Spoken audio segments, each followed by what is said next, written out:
Olá, bom dia. Aqui é o Rafael Marquesano. A gente está abrindo mais um giro semanal aqui na Trade Machine. Eu estou aqui com o Felipe, diretor de produtos, Opa, bom dia pessoal, tudo bem? e com a Renata, analista da Trade Machine. Bom dia a todos. Vamos lá, pessoal. A gente teve a semana passada, como sempre, a gente passa nos principais índices, e depois a gente aprofunda no cenário político-econômico, aí a gente vai para as estratégias, entende os portfólios, e então a gente parte para olhar o que pode acontecer, o que a gente deve esperar para essa semana. Então, começando aqui pelo ponto inicial, falando dos principais índices aqui do Brasil. A gente teve o Ibovespa fechando na semana passada em 101.353 pontos, marcando uma amplitude, uma variação negativa, ou seja, ele fechou negativo em 1,38%, com uma amplitude de 4,21% do movimento nessa semana. Já o dólar fechou em 5,42%, com uma variação negativa bem pequena, né? Fechou negativo em 0,35% e uma amplitude do movimento bem menor que da semana passada, em 2,68%. Renata, o que a gente teve de destaque na notícia, no panorama internacional nessa última semana que influenciou a Bolsa aqui no Brasil? Então, Rafa, a semana passada ela começou com a Rússia, anunciando a primeira vacina contra o coronavírus, tá? Mas foi uma divulgação aí que não gerou muita confiança, não. O ministro interino da Saúde, o general Eduardo Pazuello, ele que participou de uma videoconferência com representantes da vacina russa, disse que os resultados ainda eram muito incipientes, tá? Pazuello ainda emendou aí e disse que a melhor aposta para uma vacina ainda os estudos da AstraZeneca em parceria com a Universidade de Oxford. Sobre os Estados Unidos, o que movimentou o cenário político foi o anúncio feito por John Biden, que é o atual candidato democrata à presidência dos Estados Unidos e concorre aí com Trump nas eleições de novembro. Biden, que também foi o vice-presidente de Barack Obama, tá? Mas, enfim, Biden anunciou Kamala Harris como vice-presidente do partido. A escolha foi vista como assertiva pelos apoiadores do candidato, mas gerou críticas bastante severas dos apoiadores do presidente Trump, que chegaram a questionar a elegibilidade de Kamala, muito aí por critérios raciais, por ela ser filha de imigrantes e tal. Fora isso, a relação dos Estados Unidos e China continua ruim. Os dois países que haviam agendado um encontro para o dia 15, sábado, agora, esse final de semana, para reavaliar a aderência da fase 1 do acordo, cancelaram o encontro. E, pelo que se sabe, não há data prevista para um novo encontro. Legal. Então, aqui no cenário internacional, os grandes assuntos que a gente vem falando, né? A questão do coronavírus, as vacinas, a guerra comercial entre China e Estados Unidos e as eleições dos Estados Unidos também apontando alguns passos, movimentações, até porque está marcada para novembro, certo? Novembro, correto. Perfeito. Além disso, a gente teve a publicação de resultados de PIB do varejo, né? Não só no Brasil, na semana passada, mas em alguns outros países do mundo, certo? Em relação à divulgação dos dados macroeconômicos, os globais primeiro, tá? A gente teve os índices mundiais que foram divulgados a semana passada, e o que a gente chega, Rafa, referente a esses dados, é uma diminuição do ritmo de crescimento, tá? E isso gerou dúvidas quanto à velocidade da recuperação econômica dos países diante da crise.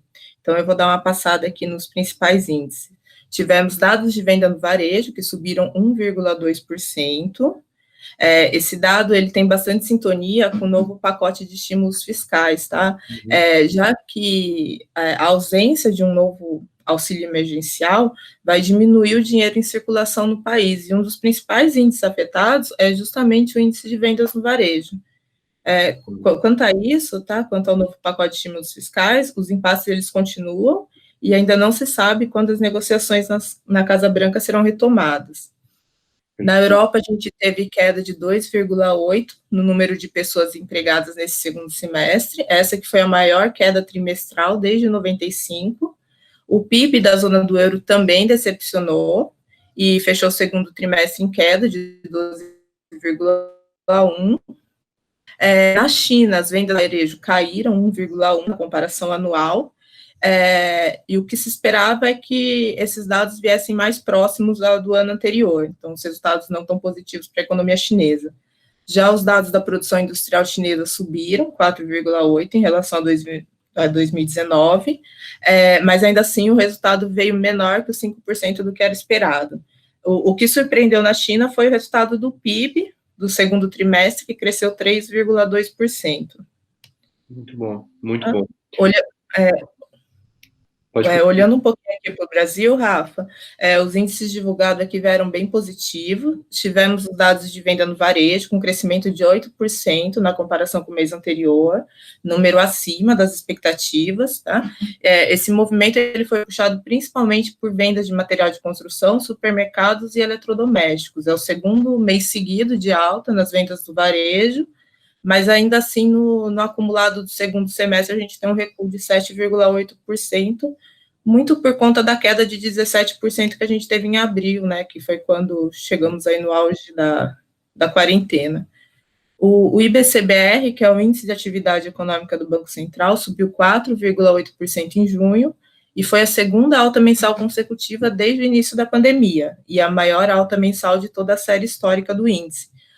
O comportamento do indicador em junho foi influenciado pelas altas da produção industrial, das vendas no varejo e da prestação de serviços. Bem legal. Então, aqui no Brasil, se for fazer um resumo, o que a gente encontra são nossos números superando as expectativas que a gente tinha, dando bons sinais de melhora, reforçando o movimento que o mercado precificou na semana passada. Enquanto fora do Brasil, a gente encontra o cenário de uma desaceleração da retomada, que também não dá para dizer que não era esperada, afinal, a gente estava tendo uma retomada muito acelerada frente ao impacto que a gente passou dessa pandemia recente. É isso? Sim, quando a gente analisa os números, né, tanto global quanto local, o que se percebe é que, de uma forma geral, o impacto causado pela pandemia veio muito menos pior do que foi projetado. Tanto que o mercado vem melhorando as estimativas do PIB, né, já é a 7ª vez seguida que as projeções apontam uma elevação do índice. Mas ainda assim, Rafa, o que a gente não pode esquecer é que o coronavírus é um problema presente. Ainda não se tem uma vacina, ainda não se tem um medicamento eficaz. Então, só porque as coisas não estão tão ruins quanto foi precificado pelo mercado, também não significa que sejam tão boas, né? E que tudo vai melhorar magicamente. Perfeito, faz sentido. O que a gente pode encontrar ainda é um momento de incerteza, né? Por isso as amplitudes dos movimentos que a gente vinha, e eu acho que a gente está começando a caminhar com o tempo, entender onde esse mercado vai voltar a esse normal, né? Isso ainda não está claro para a gente, né?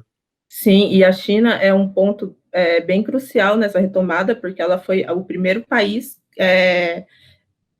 com a pandemia, né, que se alastrou pela pandemia. O Brasil, se a gente lembrar, veio um pouco mais tardio que os outros países.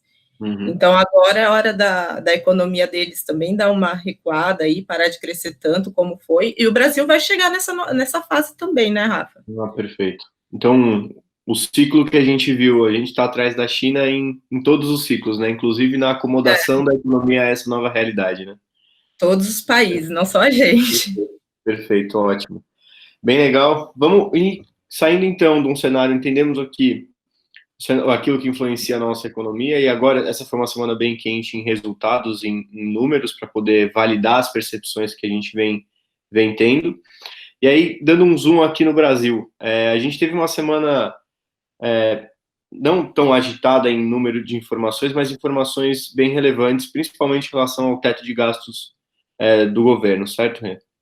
Sim, aqui no Brasil o foco continua sendo os gastos públicos, né? O governo ele informou que está preparando uma força-tarefa em defesa dos gastos.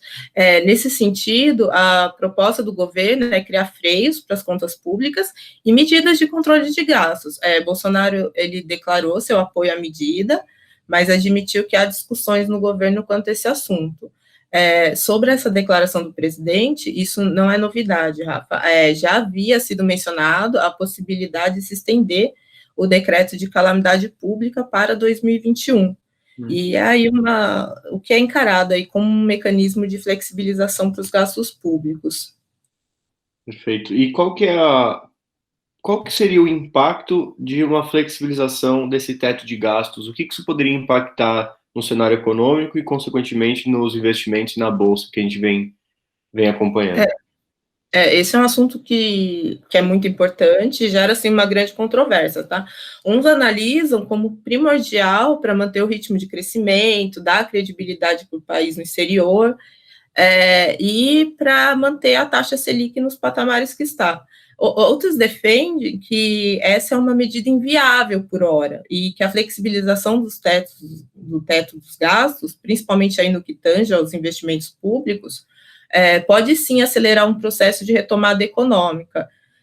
O fato, Rafa, é que o controle dos gastos públicos corrobora para que a taxa Selic permaneça baixa, e com a taxa Selic baixa, a gente tem uma migração da renda fixa para a renda variável, tem também o aumento dos investimentos da iniciativa privada, e a gente ganha confiança do mercado externo, né, o que significa mais capital estrangeiro para o país. E tudo isso é positivo para a gente, para o mercado de capitais. Eu acredito que uma decisão desfavorável ao controle de gastos pode sim balançar o mercado e dificultar a retomada dos preços dos ativos listados na Bolsa. Perfeito. Muito bom. Vamos dar entrar num segundo assunto. Essa semana também a gente teve uma divulgação de bastante empresas, né? 60 empresas ao todo. Sim. Passando uma sirene em algum lugar aqui.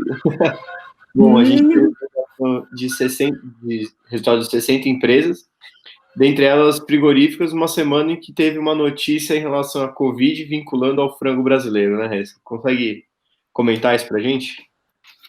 Sim, a China ela divulgou que encontrou Covid em cargas de asa de frango importadas aqui do Brasil. Essa carga ela é referente a uma remessa de alimentos da empresa Aurora, tá? A notícia é preocupante porque envolve a China, que hoje é o principal parceiro comercial do Brasil, principalmente em exportação de commodities. E desde a pandemia, a China já suspendeu a importação de 6 frigoríficos brasileiros. Mas o caso ainda está sendo investigado. E não se sabe ao certo como a China se vai impor mais restrições caso seja confirmada a contaminação. Perfeito. Falando então dos resultados das empresas, dos frigoríficos brasileiros, como é que eles receberam o impacto dessa notícia? Na verdade, a semana passada calhou que a gente teve 3 grandes aí da indústria de carnes, que é a BRF, a JBS e a Marfrig, divulgando seus balanços. No geral, tá, o setor ele se mostrou muito resiliente à pandemia e foi beneficiado pela alta do dólar. E mesmo com o episódio com a China envolvendo a exportação de carne, a Marfrig, por exemplo, ela valorizou 9% e a JBS mais de 7% na semana, então não causou aí grandes impactos. Legal. E de resultado de destaques, se tiver mais algum destaque positivo que você quiser trazer, dos 60 empresas que foram divulgadas, e também complementar quem foi o destaque negativo que a gente teve a partir da divulgação desses resultados. Rafa, como foram 60 empresas, eu separei o setor de frigorífico mesmo, o setor de carnes como destaque, tá? Mas teve muitos resultados positivos aí das companhias. A grande desvalorização da semana passada foi as ações da Eletrobras. Ela que divulgou o balanço na quarta-feira, os resultados não vieram ruins, tá? O que aconteceu para a queda de mais de 9% foram as demissões dos secretários Salim Matar e Paulo Ebel, né? Eles deixaram os cargos na Secretaria de Desestatização e Desburocratização nessa semana, e como o mercado já vinha precificando uma privatização mais a curto prazo, o que o mercado viu foi uma dose maior de incerteza, e foi por isso que essas ações despencaram. Perfeito. Ou seja, não foi uma questão vinculada aos resultados em si, mas uma questão influenciada pela política brasileira. Sim, os resultados vieram em linha com o que foi projetado, sim, não veio nada ruim. Fora os balanços, o que agradou muito o mercado na semana passada foi a proposta da TOTUS de combinação com a Linux. A TOTUS ofereceu um valor superior ao proposto pela Stone, que é a credenciadora de cartões que tinha feito uma proposta recente, e ainda anunciou tratamento igualitário aos acionistas minoritários, o que era um ponto na proposta da Stone que deixava a desejar. Tá? Essa proposta agora ela segue para aprovação em assembleia e para o aval do CAD. Perfeito. Essa é uma história que começou na semana passada, com mais notícias, a gente deve acompanhar também ao longo dessas próximas, né? Até ver qual que vai ser o desfecho. Sim, vai vir alguma novidade aí. Perfeito. Muito bom, Rui. A gente então passou aqui pelo cenário global, passamos pelo cenário brasileiro, e agora eu vou voltar aqui com você, Felipe, para a gente falar um pouco olhando esse cenário, no meio de todas as notícias, a gente teve aqui um comportamento de Bovespa, como eu falei, com uma variação numa amplitude próxima ao que ele vinha variando, 4,21%, né? Tá girando aí na torno de 4%, mas fechando negativo em 1,38%. E o dólar, numa variação abaixo, né? Um terço talvez daquela que a gente estava vendo por aqui, 2,68%, mas fechando ali próximo do 0 a 0 em menos 0,35 na semana. Olhando para esse cenário, o que a gente encontrou aqui, Felipe? Primeiro, falando dos nossos algoritmos de day trade, né, os algoritmos de high yield. Qual que foi o comportamento deles para essa semana, as estratégias em si? Bom, dividindo eles em consolidação, que é o Plus, em tendência, que é o Destiny e o Spark, e em reversão, que é o Flash, nós tivemos um comportamento dividido da seguinte forma. O Plus ele performou negativo nos dois campos, tá? O Plus ele é um robô de consolidação, então ele não conseguiu enxergar no intraday, principalmente nos gráficos que a gente trabalha, que são menos de uma hora, consolidação em nenhum dos dois. Apesar da amplitude do dólar ser baixa, ele não enxergou como sendo uma consolidação, tá? Uhum. Ele ainda performou de forma negativa. Já no Destiny, nós temos o seguinte: o Destiny de índice não operou nessa semana, e o Destiny de dólar, sim. Então, assim, dentro da nossa, por mais que tenha uma amplitude baixa perante as outras semanas, o Destiny ele enxergou no intraday uma tendência e operou de forma positiva, resultando em 2,72% essa semana, né? E o Flash, nós tivemos dois comportamentos segregados, né? O Flash de dólar, 4,23%, foi a melhor estratégia individual da semana. Então ele enxergou uma reversão. E o Flash de índice ficou praticamente no 0 a 0, com menos 0,22, onde ele não enxergou reversão, o que é incoerente para o mercado. Porque apesar da amplitude ser grande, nós enxergamos uma reversão no Ibovespa sim. Né? Só que eu acho que dentro de num gráfico menor de uma hora, nós não conseguimos absorver esse rendimento, tá? Perfeito. Em média... Oi, perdão? Ou seja, ele se move devagar, certo? Tipo, há um movimento no preço, mas não necessariamente no time frame que a gente está olhando, naquele período de tempo de 1 hora, 15 minutos, isso seja percebido, certo? Exatamente. Assim, mas a média foi positiva, a média dos algoritmos de day trade resultou em 0,31% essa semana. Tá? Perfeito.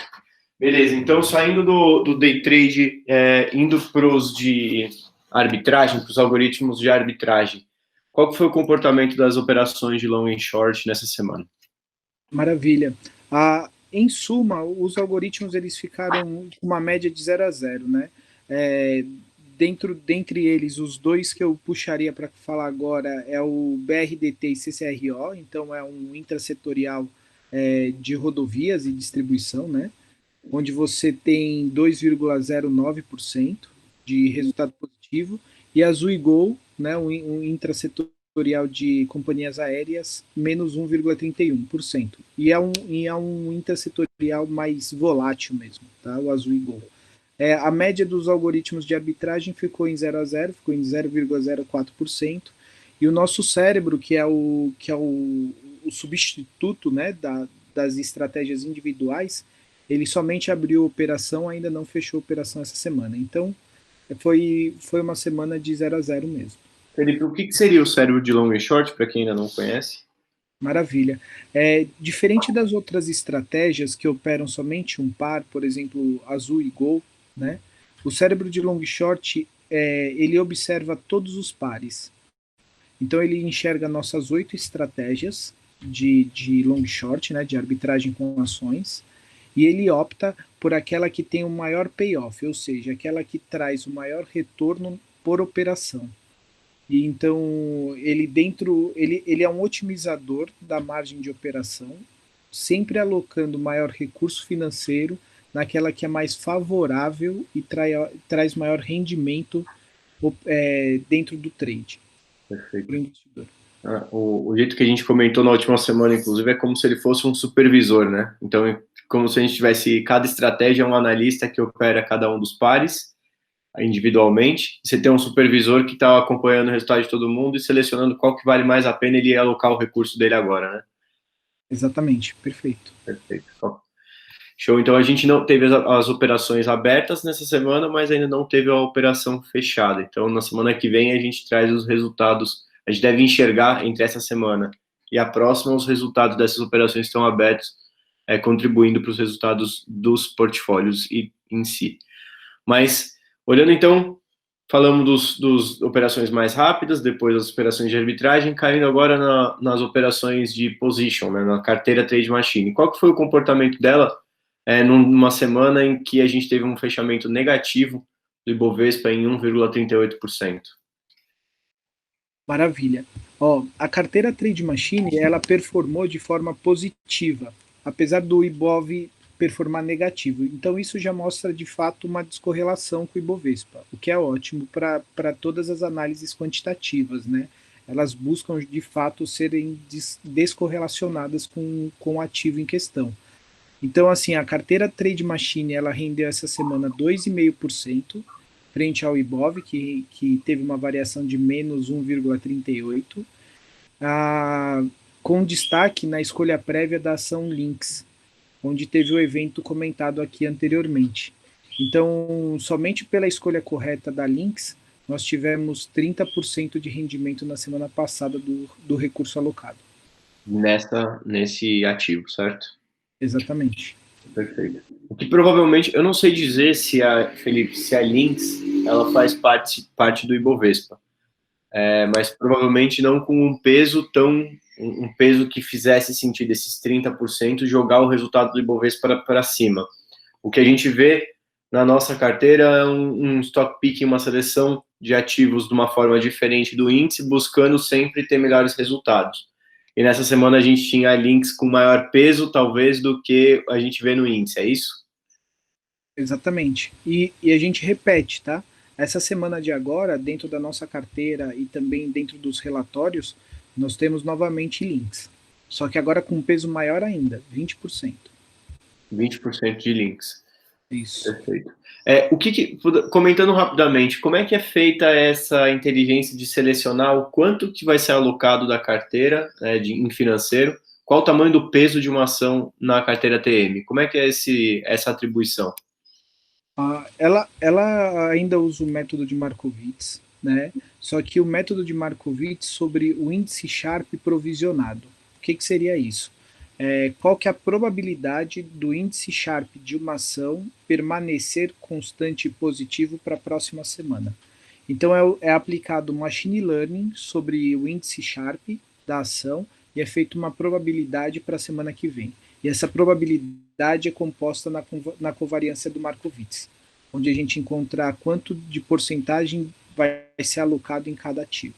Perfeito. Não sei se for tentar traduzir aqui uma coisa que não é simples, Felipe, a gente tem o Markowitz para tentar estar na melhor o melhor aproveitamento entre risco e retorno para sua carteira, e a gente aplica uma inteligência artificial para poder entender qual é a melhor probabilidade de ganho ao longo do tempo. Então, a gente tem um sistema aprendendo com o mercado dinâmico e a gente usa esse aprendizagem do mercado dinâmico para poder prever com maior acurácia o próximo movimento.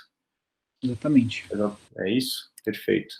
Então, a gente teve a carteira TM retomando, então, a gente teve os day trade que fecharam 0,31%, com um destaque maior ali para alguns algoritmos de dólar.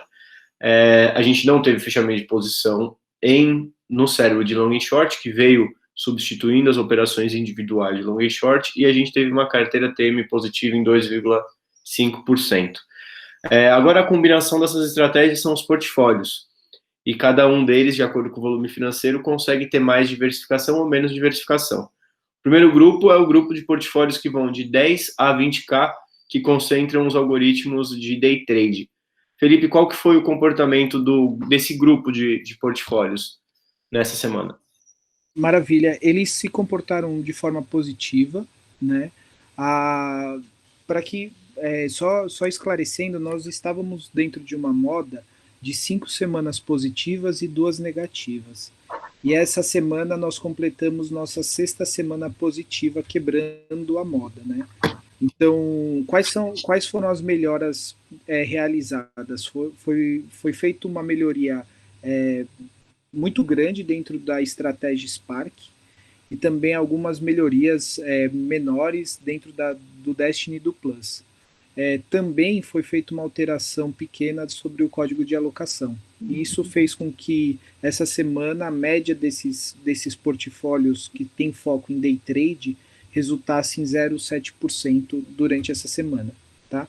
Um destaque bem bacana no nosso recordista, que é o portfólio de 10 mil agressivo, e atingiu de março até hoje, desde o lançamento, que foi em março, 29,73%. Perfeito. Se puder complementar, a gente comentou um pouco como é feita a seleção da alocação de recurso em cada um dos papéis dentro da carteira TM. Existe também um algoritmo que faz a formação do portfólio, que a lógica é a mesma, ele é selecionar da forma mais eficiente como é que ele aloca recurso dentro das estratégias que estão compondo aquele portfólio. Então, mesmo a gente tendo uma semana em que você tem um resultado positivo de 0,31% na média das estratégias de day trade, a gente tem a marcação da semana mostrando que é um resultado positivo em 0,97%, 0,1%, 0,45% dentro dos portfólios que agregam, que são compostos pela junção desses algoritmos. Isso é a forma de não necessariamente só ter uma boa estratégia fundamental, mas principalmente saber utilizá-las, né, Felipe? Saber a hora certa de pesar a mão mais em uma e tirar um pouco o recurso da outra, né? Exatamente, de combiná-las. Perfeito.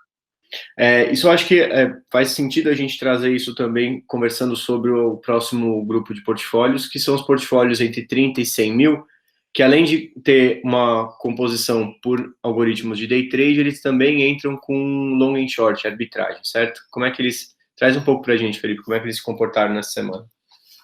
Maravilha. Eles estavam com alocação dentro do cérebro de long short, que não teve nenhuma operação fechada ainda. Então, o resultado deles é mediante a alocação da margem, né, da arbitragem em cima dos algoritmos de day trade. E eles performaram também de forma positiva, com uma média de 0,41%. Então, assim, o uso da margem também foi ótimo, porque dentro de um portfólio que só opera day trade teve uma média de 0,7%, esses que operam long short, que ainda tem uma operação em aberto, e também com a margem opera day trade, tiveram 0,41%. Eles tiveram uma otimização do uso da margem.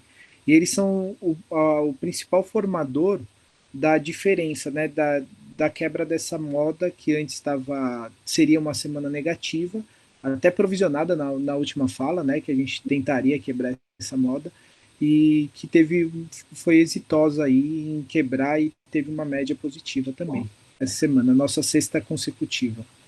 É que, só retomando o que a gente conversou no nosso último giro, existe um processo padrão e contínuo aqui na Trade Machine, que a nossa abordagem quantitativa é sempre numérica. Então, todas as questões que a gente encontra de comportamentos, de problemas, a gente transforma ele num número e, a partir daí, define ações para poder melhorar esse número, né? Agir nos pontos em que a gente identifica que cabe uma melhoria. O primeiro deles foi que a gente encontrava uma moda, que o Felipe falou, era um padrão de repetição, que eram 4 semanas positivas, 5 semanas positivas, 2 com resultados negativos na maior parte dos algoritmos. Isso é um processo normal de você ter o tal do retorno à média, né? Quando você ganha demais, você tem que passar alguma semana perdendo, senão você vai vai se distanciar demais da média de resultados que você tinha. E aqui a gente viu uma ação sendo feita em cima dos long and short, que são o que veio a formar o cérebro de long and short, que o Felipe já comentou, que o objetivo era justamente esse, foi uma das saídas para a gente poder alongar essa moda, né, maior número de semanas de ganho antes de ter uma semana de perda, e a gente já conseguiu aqui marcar o primeiro resultado. É um resultado ainda incipiente, mas já é um sinal de que a gente pode esperar resultados melhores cada vez mais resultados melhores antes de um resultado pior. Eu acho que esse é um pouco do que a gente sempre falou, né, Felipe? O trade e renda variável é um jogo de ganhar mais do que perder ao longo do tempo, né? E não necessariamente ganhar sempre. Sim. Bom, E por último, nós temos o portfólio de 150 mil, né? A média dentro dos portfólios maiores, que eles dentro da alocação têm a carteira Trade Machine, e a carteira Trade Machine elevou o resultado deles bem para cima, né? Então nós temos em média 1,33% de resultado dentro da semana nesses portfólios. Legal, boa. Outro ponto interessante é que na semana passada a gente falou aqui de um resultado negativo da nossa carteira frente ao resultado do Ibovespa. Enquanto o Ibovespa subiu, a nossa carteira fechou negativa, e a gente viu essa semana um movimento ao contrário, que reforça o ponto, um argumento bem interessante dos nossos clientes que vêm buscar a Trade Machine é aqueles que buscam por diversificação das próprias carteiras, e o segundo grande argumento é da rentabilidade das carteiras. Então, é legal de ver aqui números, por exemplo, nas médias, a gente tudo fechando média geral dos portfólios. Se a gente olhar todos os nossos portfólios, a gente está falando de um rendimento médio nessa semana de 0,84%, 506% do CDI, e uma descorrelação com a Bolsa. Então, aqui é o ponto de voltar ao princípio do porquê que a gente faz isso, né? Que é entregar uma alternativa de investimentos que muitas vezes consegue ser mais rentável do que o que a gente encontra da forma tradicional por aí, é uma outra abordagem. Bom, Felipe, eu acho que, para concluir esse ponto, a gente falou do comportamento dos algoritmos até aqui. O que a gente deve esperar para as próximas semanas e o que tem de melhorias acontecendo nas estratégias, nos algoritmos, nos portfólios que a gente pode esperar para a próxima semana? E traz junto do que está para vir por aí o resultado esperado. Qual que é o objetivo da área de produtos em desenvolver essas melhorias? Maravilha. A primeira melhoria que a gente está trabalhando é na otimização da carteira Trade Machine, né? Hoje a carteira ela tem um giro semanal, né? E nós buscamos sobre ela sempre descorrelacionar com a bolsa. Nós gostaríamos de também trabalhar com uma carteira mais correlacionada com a bolsa para a gente ter alternativa e mais voltada a fundamentos. Então essa é uma melhoria que a gente está trabalhando. É algo que vai vir aí nos próximos meses. É um produto novo? É um produto novo. Produto novo. Também sobre os portfólios de day trade, né, e sobre as estratégias de day trade, nós estamos criando alternativas de setup dentro da própria estratégia, podendo variar entre momentos de comprado ou momentos de vendido, otimizações do uso de margem. Então, também são melhorias frequentes sobre isso, que a nossa ideia é diminuir a volatilidade sobre os algoritmos de day trade e ser mais assertivo também. E posterior a isso, a ideia é trazer também os fundamentos ou a inteligência de fundamentos das ações sobre nossa arbitragem de long shot. Porque dessa forma nós conseguimos agora, além de performar de uma forma mais otimizada no payoff, que é o cérebro de long short, nós conseguimos avançar mais e aumentar a inclinação do rendimento. O que antes entregaria em torno de 2% ao mês, buscando, né, bruto, a gente talvez consiga entregar próximo a 3,5%. Essa é a nossa meta. Deixa eu ver se entendi, Felipe. Se você tem o estudo em cima de fundamentos dos papéis, você tem um direcional mais claro, então você baliza as operações para aquela direção. A ideia é essa? Sim, e também otimizar as pernas. Por exemplo, se a gente tem uma operação envolvendo bancos, não necessariamente aquele setup que foi otimizado, a gente está optando pela ação mais cara e a ação mais barata, frente ao valor fundamental delas. Então a gente pode trocar aquela ação da arbitragem para algo que no fundamento é mais vantajoso para a gente. Tendo esse dado no código, você adiciona e otimiza, e o que for mais eficiente a gente utiliza, né? A mágica do computador, né? Exatamente. Perfeito, muito bom. Muito bom, Felipe. Então, acho que aqui a gente fecha o que aconteceu nos nossos portfólios e estratégias, e o que deve vir por aí. É o objetivo sempre, a gente trazer mais consistência e menor volatilidade para as operações, e maior variação, né, para que a gente possa ter cada vez mais, completar melhor a carteira com teses quant. Muito bom. E agora, para a gente fechar, a gente falou o que vem por aí nos algoritmos, agora vamos enxergar o que a gente o que tem de novidades previstas para essa semana para o mercado internacional e para o mercado brasileiro. Vamos sim. Rafa, posso só fazer um adendo aqui? Claro. A Linux, ela não compõe o Ibov, tá? Mas a empresa, ela compõe o índice Small Caps da B3, tá bom? Referente aos principais indicadores, para essa semana, a gente tem na terça-feira os dados do IPCA daqui do Brasil, ainda na terça tem o PIB e o índice Info da Alemanha, e na quinta sai o PIB dos Estados Unidos, tá? Fora essa agenda econômica, a gente continua a acompanhar questões referentes à política fiscal brasileira, as questões da China com o Brasil, as questões políticas envolvendo Estados Unidos e China, e as medidas de estímulo econômico, tanto aqui no Brasil como nos Estados Unidos. Perfeito, muito bom.